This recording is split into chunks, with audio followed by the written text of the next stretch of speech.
아멘. 이 시간 예배 자리로 나오신 우리 성도님들 주 안에서 사랑하고 축복합니다. 일본 영화 중에 바다 마을 다이어리라는 영화가 있습니다. 이 영화는요, 네 자매 이야기인데요. 영화를 보면은 특별한 사건이나 사고들이 없는 그냥 조용한 영화예요. 이 영화의 내용은요, 일본의 가마쿠라라는 오래된 집에서 살고 있는 세 자매가 있었습니다. 사치, 그리고 요시노, 치카라는 이 자매가 있었는데요. 영화는 15년 전에 가족을 버리고 떠난 아버지의 부고 소식을 듣고 장례식장으로 향하는 것으로부터 시작이 됩니다. 그러니까 15년 전에 아버지가 바람을 피고 어, 가정을 버리고 나가버린 거예요. 그리고 엄마, 엄마도 이제 떠나버린 겁니다. 그래서 이제 15년 동안 자매들이 같이 살고 있는 거예요. 장례식장에 가서 아버지가 재혼한 후 낳은 이복 동생 스즈라라는 여동생을 처음 만나게 됩니다. 이 스즈는요, 어린 나이에도 혼자 씩씩하게 살아갑니다. 그리고 언니 세 자매들은요, 이 막내 스즈에게 묘한 애정을 느끼고요. 장례식을 마치고 떠나면서 큰딸, 큰언니 이 사치가요, 막내 이 스즈에게 이렇게 제안을 합니다. 우리와 함께 살래? 이후에 이제 스즈는 이 가마쿠라라는 집으로 돌아와서 네 자매가 함께 생활을 합니다. 영화는 큰 사건보다요, 그냥 계절의 변화, 그 다음에 함께 나누는 식사, 그리고 또 학교 생활, 직장 생활, 그리고 뭐 마을 축제, 뭐 이런 것들로 구성되어져 있어요. 그리고 특별한 사건은 일어나지 않습니다. 그냥 그렇게 매일 일상생활을 하는 겁니다. 그런데 이 각 네 자매에게는요, 상처들이 있어요.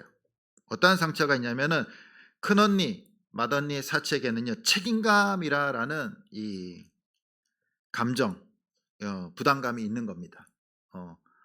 이제 부모님도 아버지 집 떠나서 돌아가시고, 엄마도 버리고 떠나가고. 그러니까 이 동생들을 이제 먹여 살려야 되는 부담감이 있는 겁니다. 둘째는 연애와 직장 때문에 방황을 하고요. 셋째는 좀 밝아 보이지만 외로움을 숨기게 됩니다. 그리고 이복 동생, 막내 이 스즈는요, 부모에 대한 죄책감을 안고 살아갑니다. 자기 때문에 아버지가 언니들을 버리고 떠났다라는 죄책감. 하지만 이들의 일상을요, 그냥 별거 아니에요. 직장 갔다가 학교 갔다가 와서 같이 밥을 먹고 바다를 보고 또 그들이 담근 매실주를 먹으면서 그냥 이야기를 하는 겁니다. 평상시처럼. 그러면서 서로의 빈자리를 조금씩 채워갑니다. 그리고 영화 마지막 부분에 가면요, 친했던 마을 그 식당 아주머니가 암에 걸려서 죽게 됩니다. 그리고 네 자매는 이제 다시 장례식장을 향하는 거예요. 그리고 장례식을 마치고 이제 돌아오면서 맏언니 사치가요, 이렇게 막내 동생한테 이렇게 얘기합니다. 아빠도 믿고 엄마도 미워. 예. 자기네들을 버리고 떠난 가족들이 밉다라는 겁니다. 그런데 너를 남겨준 건 고마워 라고 말을 해줍니다. 그러면서 내 자매가 이제 온전한 가족이 됐음을 보여줍니다. 이 영화는요, 뭐 사건도 없고 아무것도 없어요. 그냥 평상시 같이 밥 먹고 이야기하고 학교 갔다 오고 직장 생활하고 그게 다예요. 그러나 그 시간들을 통해서 이 네 자매가 하나의 가족으로 만들어진다라는 것을 보여주는 영화입니다. 가족은 완벽해서가 아니라 함께 시간을 보내면서 만들어진다라는 메시지를 전해줍니다. 우리의 가족들도 어떻습니까? 완벽합니까? 아니에요. 같이 밥 먹고, 같이 이야기하고, 같이 일어나고, 같이 하루를 마무리하면서 함께한 시간들이 가족으로 만들어 간다라는 겁니다. 그래서 이런 말이 있습니다. 나를 성장시킨 건 함께했던 시간이다. 우리를 성장시키는 건 함께하는 시간들이다. 그래서 모든 인간들은요, 가정을 통해서 태어나고요, 가정 안에서 성장하게 됩니다. 특별한 가정 그렇게 많지 않아요. 그냥 바쁘게들 각자 살아갑니다. 학교 생활도 하고, 직장 생활도 하고, 또 장사도 하고, 사업도 하고, 그리고 돌아오면 또 같이 밥 먹고, 그리고 이야기 나누다가 자고, 일어나서 또 나가고. 뭐 특별한 인생이 있습니까? 하지만 그 함께하는 시간들을 통해서 가정이 만들어진다라는 겁니다. 하나님께서는 온 우주 만물을 창조하시고 가정을 만드셨습니다. 아담과 하와는 남자와 여자이지만 둘이 하나가 됨으로써 가정으로 온 인류가 시작이 됩니다. 그리고 자녀들을 낳고, 또 그 자녀들이 결혼을 하고, 또 자녀들을 낳고, 그리고 앞세대는 물러가고 뒷세대들이 또 인류를 만들고, 계속해서 반복하면서 그 가정들을 통해서 인류가 발전해 왔고 성장해 왔습니다. 모든 사람들은 가정을 통해 태어났고 가정을 통해 성장하고 있습니다.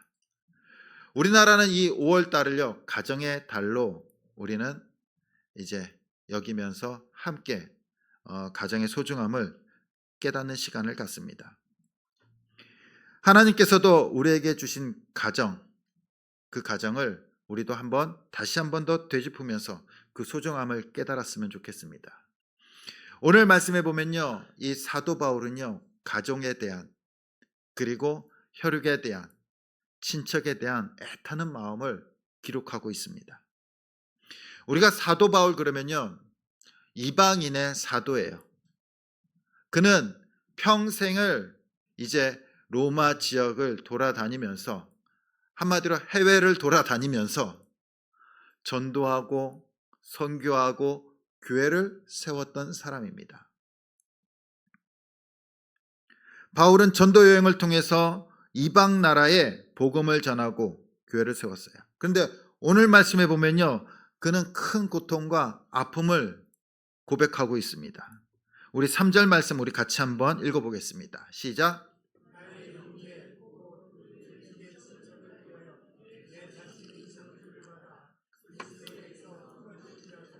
원하는 바로라. 아멘. 뭐라고 고백하고 있습니까? 나의 형제, 고륙의 친척을 위하여 내 자신이 저주를 받아 그리스도에게서 끊어질지라도 원하는 바라. 내가 생명의 그 기록책에 구원받지 못할지라도 내 형제와 가족과 친척들이 구원받았으면 좋겠다는 거예요. 그들이 예수님을 믿었으면 좋겠다는 겁니다. 이스라엘 사람들이 돌아올 수만 있다면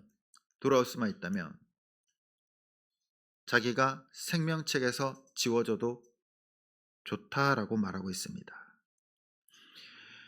하나님께서는 이스라엘 백성들, 유다 백성들에게 큰 은혜를 베푸셨습니다. 그들은 하나님의 백성이 되었고요, 큰 특권을 누렸어요. 그들이 애굽 땅에 종살이하고 있을 때 하나님께서 모세를 통하여 그들을 구원하셨습니다. 그리고 광야로 이끄셨고요, 시내산에서 그들에게 언약을 맺으십니다. 나는 너희의 하나님이 되고 너희는 내 백성이 되리라. 근데 그 언약을 맺으실 때는 이스라엘 백성들이 뭐 한 게 없어요. 뭐 한 게 있습니까?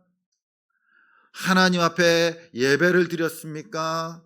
헌금을 많이 했습니까? 전도를 했습니까? 신앙생활을 했습니까? 없어요. 그냥 하나님께서 강권하셔서 이끌어내시고 이끄셔서 내가 너희의 하나님이 되줄게. 너희는 내 백성이 되라는 겁니다. 그러면서 하나님께서 그들을 인도하세요. 인도하세요. 거기에는 어떠한 조건도 없었어요.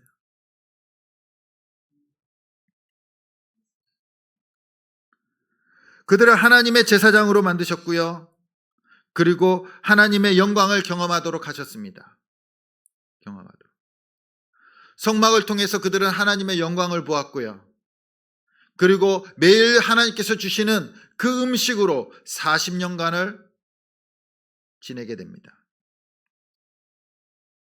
또한 아브라함의 언약을 맺으시고 더 지나서 다윗의 언약, 모세의 언약, 수많은 언약들을 통해서 하나님께서 그들과 약속하십니다. 온 인류의 어떤 나라들도요, 이 이스라엘과 하나님처럼 언약을 맺으신 적이 없어요. 하나님께서 그들에게 하나님의 법인 율법을 주셨고요. 그리고 그들을 인도하십니다. 그리고 오늘 말씀에 보면요, 그 이스라엘 백성들 가운데 누가 태어납니까? 그리스도께서, 예수님께서 오시게 됩니다. 이러한 특권을 가진 이스라엘이요, 예수님을 믿지 않아요. 믿지 않아요. 받아들이지 않습니다. 돌아와도 너무나 소수예요. 예수님을 믿지 않아요. 이스라엘의 그 많은 수천 년 동안 특권을 누렸음에도 불구하고 예수님을 영접하지 않습니다. 너무나 많은 축복을 받았기에 그것을 너무나 당연스럽게 여기는 것 같습니다. 당연스럽게. 바울은 그것이 너무나 고통스러워요. 이방인의 사도로 알려졌지만 자신의 동족과 가족과 친척과 이웃들이 믿지 않는 것에 대해서 너무나 가슴이 아픕니다. 남들은 구원 잘 시키는데 로마에 가서 다른 나라 사람들은 열심히 잘 전도해서 교회도 세우는데 정작 자기 백성들과 형제들과 이웃들은 전도하지 못해요. 사도 바울은 선교하면서 그것이 항상 마음의 짐인 거예요. 짐인 거예요. 마음의 아픔인 겁니다. 한편으로 창피할 수도 있어요. 오늘 많은 크리스찬들이 전도 안 하는 이유 중에 하나일 수도 있습니다. 내 가족도 내 친척도 전도 못하는데 내가 뭐 나가서 전도하나. 그렇지 않습니까? 그러나 사도 바울은요, 그 마음의 짐을, 마음의 아픔을 끌어안은 채 그는 주님께서 주신 사명을 감당하면서 살아가게 됩니다. 오늘 이 사도 바울의 그 마음을 우리가 한번 느껴봤으면 좋겠습니다. 가깝게는 내 가족 중에 있고요, 또한 이웃 중에, 친척 중에 있을 수도 있습니다.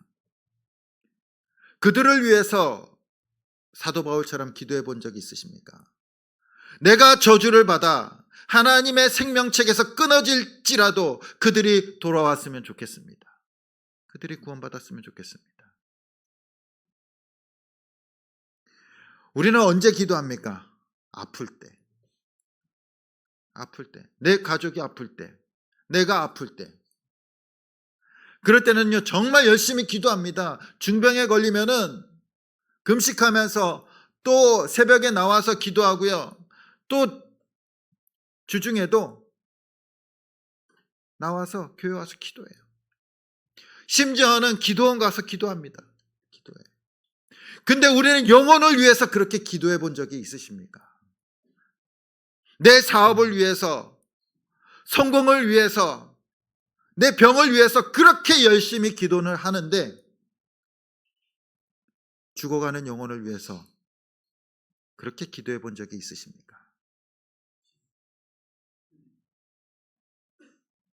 믿지 않는 남편, 아내, 동생, 언니, 형, 누나, 부모님, 자녀들, 그들이 돌아오기를 우리는 기도해야 됩니다. 너무 오래 기도했기 때문에 지쳐버리셨습니까? 포기했습니까? 다시 힘을 내십시오. 내가 그 사람들을 위해서 기도하지 않는다는 것은요, 그 영혼을요, 포기해버린 거예요. 아, 그 영혼들 지옥에 가도 괜찮습니다. 이제 나랑은 상관없습니다. 포기해버린 겁니다.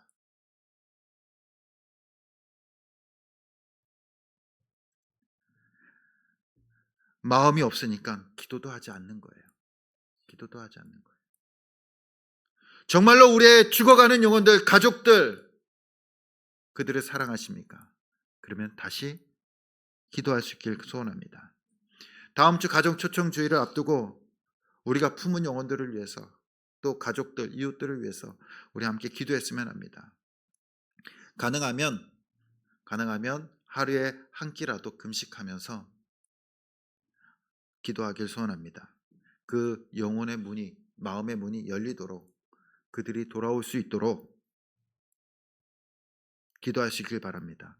또한 우리가 더 한 가지 기도해야 될 것은 악한 사단의 세력들이 시험에 들게 하지 않도록, 꼭 이런 전도하는, 그리고 영혼을 구령하는 데 있으면요, 사단이 꼭 방해해요.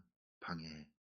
나를 방해하든지 그 사람을 방해하든지, 어떠한 일이 벌어지게 한다든지, 아니면은 또 내가 시험에 들도록 하든지 꺾어버리려고 합니다.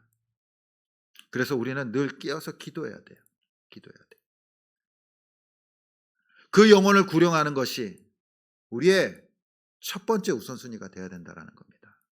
내가 아프더라도, 어떠한 일이 벌어질지라도, 어떠한 사건이 일어날지라도 그것이 최우선순위가 돼요. 그럴 때 영혼을 구령할 수 있습니다. 그 생명을 살리는 건요, 2순위가 아니에요. 3순위가 아닙니다. 1순위죠. 1순위. 그래서 우리는 시험에 들지 않도록 우리 날마다 기도해야 될 줄 믿습니다. 또 그 당일 좋은 날씨와 좋은 환경을 열어주셔서 모두가 안전하고 또 행복하게, 정말로 하나님의 성령의 기름 부으심이 있는 시간이 되게 해달라고 이번 한 주간 동안 우리가 함께 기도할 수 있기를 축복합니다. 이스라엘 백성들이요, 왜 구원을 받지 않고 예수님을 믿지 않을까요? 지금도 마찬가지예요. 지금도 마찬가지. 이스라엘 사람들은요, 자신들이 아브라함의 자손, 하나님의 백성이다라는 그러한 선민 사상이 있습니다. 그 사상은 우리 아버지가, 우리 조상이 아브라함이기 때문에 나는 하나님의 백성이야 라는 생각이에요. 그냥 혈통으로, 족보로 나는 하나님의 백성이라는 겁니다. 그래서 이 유대교회는요, 다른 종교에 다 있는 것이 없는 게 하나가 있어요. 유대교에 없는 게 뭘까요? 다른 종교는 다 있지만 유대교회만 없는 것. 뭐가 없을까요? 전도가 없어요. 포교가 없습니다. 다른 종교들은 전도하고 포교해요. 기독교나 불교나 뭐 이슬람이나 다 포교 활동하죠. 근데 유대교회는 없어요. 없어. 그 이유가 자기들만 혈통으로 하나님의 백성이라는 선민 사상이기 때문에 전도할 필요도 포교할 필요도 없어요. 그러니까 다른 민족들은 선택받지 못한 거고 자기들만 선택받은 하나님의 후손들이라는 겁니다. 자녀라는 겁니다. 그러나 사도 바울은요, 예수 그리스도를 만남으로 그것이 깨어져 버리죠. 아, 혈통으로 하나님의 백성이 되는 것이 아니구나. 오직 믿음으로. 아브라함이 왜 하나님께서 그를 선택하시고 또한 믿음의 조상으로 세우셨습니까? 그가 하나님을 믿었기 때문이에요. 믿었기 때문에. 그가 믿었을 때 하나님께서 그를 의로 여겼다라고 말씀하십니다. 아브라함이 혈통으로 하나님의 백성이 되었나요? 아니잖아요. 아브라함도 혈통으로 하나님의 백성이 된 것이 아니에요. 믿음으로 된 겁니다. 믿음.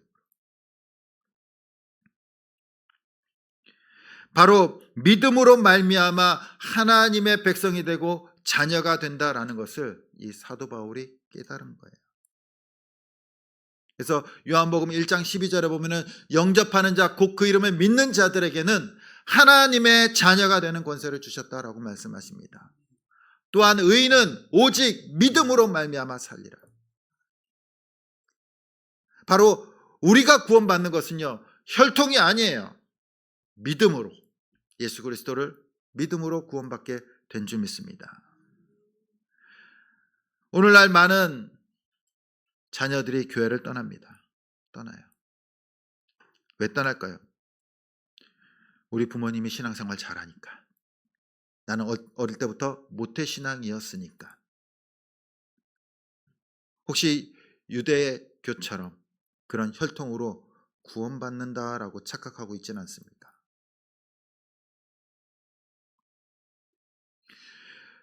개인적으로 주님을 영접한 자만이 그리스도인이 되는 거고요. 하나님의 백성이 되는 겁니다. 자녀가 되는 겁니다. 부모가 그리스도인이라고 해서 교회, 목사, 장로, 권사, 집사라고 해서 그 자녀들이 구원받는 것이 아니에요. 자녀들이. 그러나 부모님이 신앙생활 한다고 해서 그들에게 주어진 축복은 있어요. 그것이 뭘까요? 구원받는 것은 아니지만 어릴 때부터 부모님 따라서 교회 다니면서 예배 드리면서 예수 그리스도를 만날 기회가 항상 열려져 있다라는 거예요. 말씀을 읽을 수 있는 기회, 믿을 수 있는 기회가 매일매일 있는 겁니다. 그것이 모태신앙의 축복이지 모태신앙으로 태어났다고 해서 구원받는 것이 아니라는 겁니다.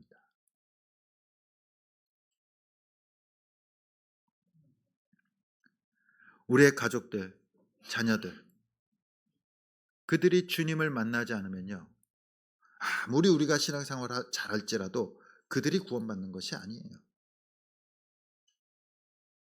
그들이 하나님의 자녀가 되는 것이 아닙니다. 우리의 가족들이, 이웃들이 구원에서 멀어진 이유가 무엇입니까? 유다 백성들처럼 부모님이 믿기에, 신앙생활 잘하기에 나는 구원받았다라는 착각일 수도 있습니다. 또 한 가지는 세상의 것을 너무 좋아하기 때문일 수도 있어요. 또는 우리의 책임일 수도 있습니다. 우리가 신앙생활하면서 우리 안에 있는 세상을 쫓아내지 못한 겁니다. 돈이 좋고 물질이 좋고 금은보화가 좋고 명문대가 좋고 세상의 성공이 좋고 우리도 똑같이 그러한 기준으로 살고 있기 때문에 우리의 가족들이 예수님을 안 믿는 수가 있어요. 나의 그러한 모습, 돈을 쫓아가는 모습, 명예를 쫓아가는 모습, 성공을 쫓아가는 모습, 우리 자녀들이, 우리 부모들이, 우리 친척들이 모를까요? 더 잘 알아요. 더 잘 알아. 더 잘 알지 않겠습니까? 가까이서 보고 있는데. 뭐라고 느낄까요? 아, 예수님 믿는 사람이나 안 믿는 사람이나 똑같구나. 똑같구나. 그러면 믿어야 될 이유가 없는 거예요. 예수님을 믿어야 될 이유가 없는 겁니다. 우리를 보면서. 돈을 쫓아가고 명예를 쫓아가고 성공을 쫓아가고 내 자랑을 쫓아가는 그 모습을 보면서 예수님을 믿어야 될 이유를 찾지 못하는 거예요. 똑같잖아요.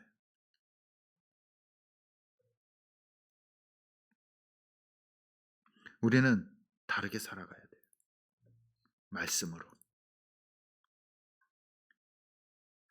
대접받는 것보다 대접하기를 좋아하고 이익보다 손해를 좋아하고 내 주장보다 양보하기를 좋아하고 돈을 쫓는 것이 아니라 말씀을 쫓아가고 믿음을 쫓아가는 겁니다. 그럴 때 뭔가 다르다는 것을 느끼지 않을까요? 그리고 그것이 바로 거룩한 삶이에요. 거룩한 삶. 세상과 다른 삶이 거룩한 삶이라는 겁니다.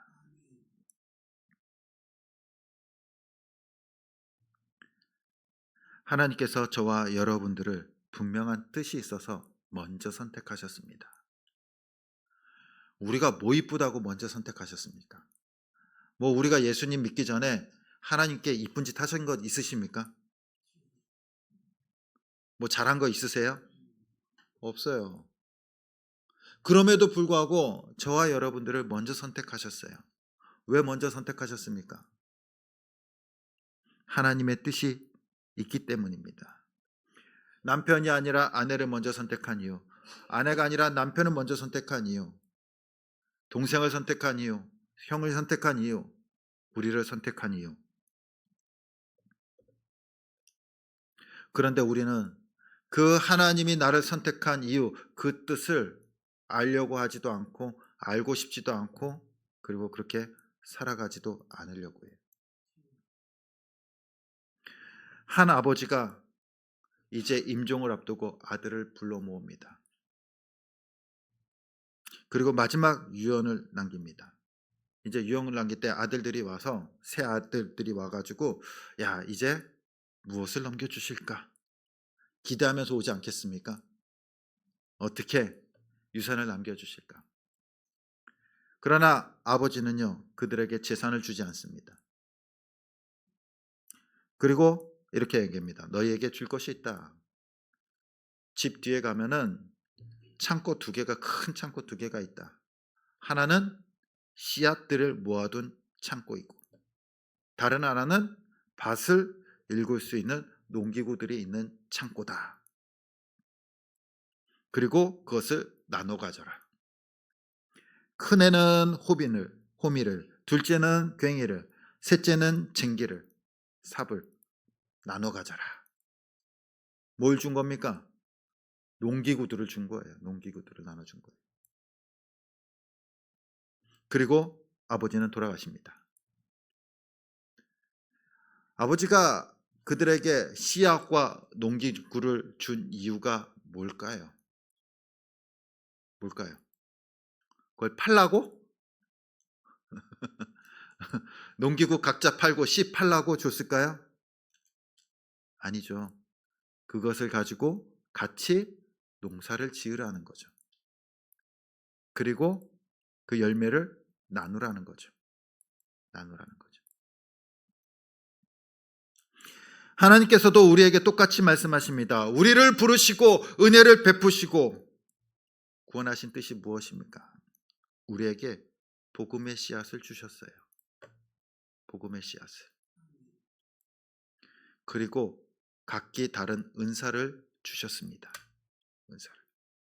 그 은사를 주신 이유가 뭘까요? 복음과 은사를 주신 이유.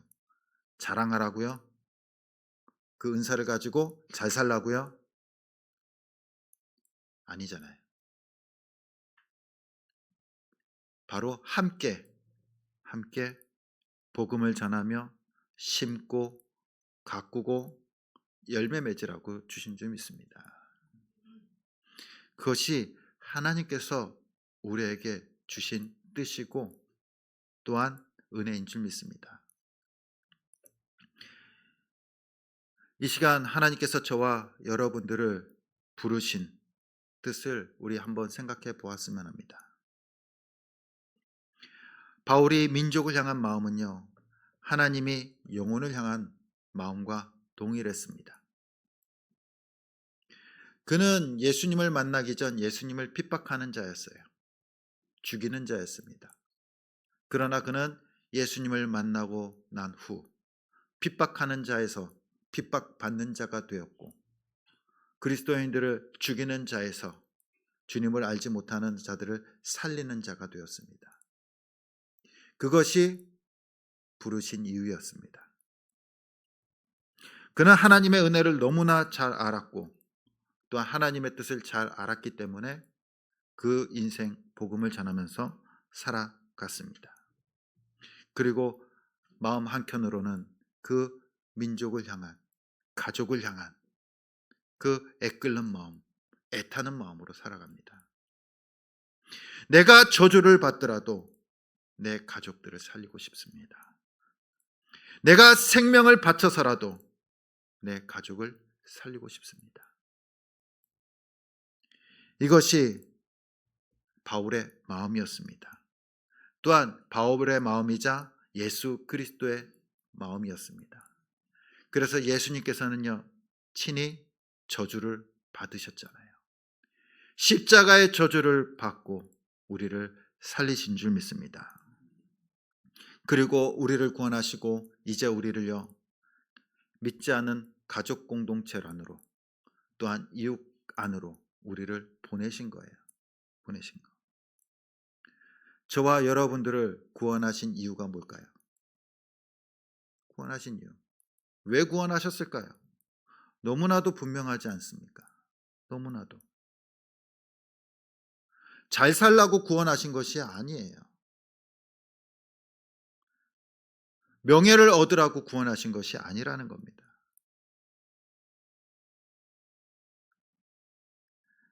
주님의 은혜를 받은 자들은 그 은혜를 전하기 위해 저와 여러분들을 선택하신 줄 믿습니다. 하나님께서 우리 가족을요, 묶어주신 이유는요, 구원 공동체로 만들라는 겁니다. 우리 가족을 묶어주신 것은 구원 그 이상도 그 이하도 아니에요. 하나님께서 우리가 돈 잘 벌고 명예롭고 잘 사는 것이 하나님과 무슨 관계가 있습니까? 하나님과 무슨 관계가 있습니까? 아무런 관계가 없잖아요. 내가 유명해지는 거 하나님과 무슨 관계가 있습니까? 내가 돈 많이 버는 거 하나님과 무슨 관계가 있습니까? 내가 잘 사는 거 하나님과 무슨 관계가 있나요? 하나님의 관심은요, 오직 영혼 구원에 있는 줄 믿습니다. 오늘 이 시간 그 하나님 아버지의 마음과 예수 그리스도의 마음, 그리고 더 나아가 바울의 마음이 저와 여러분과 함께 있기를 간절히 소원합니다. 그리고 그 마음으로 우리 가족과 친척과 이웃들에게 끝까지 복음을 전하고 구원 공동체를 이루어갈 수 있는 저와 여러분 될 수 있기를 간절히 주님의 이름으로 축원드립니다. 이 시간 우리 함께 그 마음으로 함께 찬양하며 기도하시겠습니다.